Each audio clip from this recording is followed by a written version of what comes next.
আল্লামা শামী রাহমাতুল্লাহ আলাইহি ফাতওয়ায়ে শামী 12 খণ্ডে বিভক্ত হানাফি মাযহাবের কিতাব। আপনাদেরকে বলতে চাই, হ্যাঁ, নবীর পবিত্র দেহ মোবারক থেকে একবার রক্ত মোবারক বের হলো।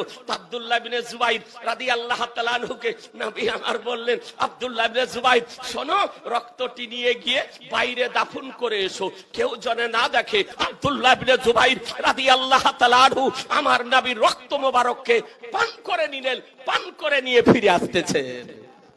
সুবহানাল্লাহ। আসছেন তো আমার নবী জিজ্ঞাসা করতেছেন, আব্দুল্লাহ ইবনে জুবাইর, আপনি যে তোমাকে রক্ত দিলাম, রক্ত কোথায় রেখে আসলে? বলে, ইয়া রাসূলুল্লাহ, এমন জায়গাতে রেখেছি কেউ দেখতে পাবে না, কেউ দেখতে পাবে না।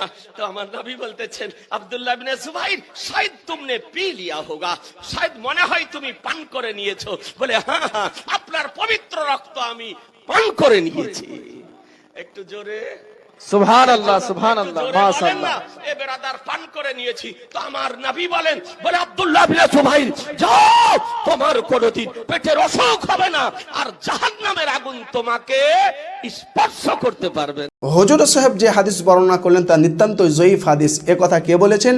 ইমাম ইবনে কাসির, ইমাম জাহাবি, ইমাম উকাইলি, ইমাম আলবানি, আব্দুল হক আল ইশবেলি, ইমাম বুখারী রাহিমাহুমুল্লাহ জামিয়ান ইনারা বলেছেন অত্র হাদিস জয়ীফ।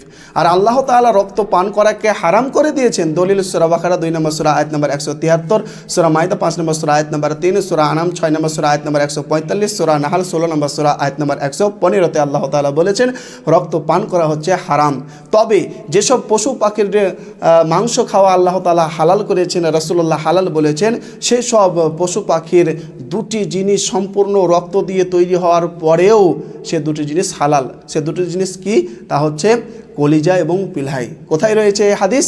সুনান ইবনে মাজার 3314 নম্বর হাদিসে কথা বলা আছে।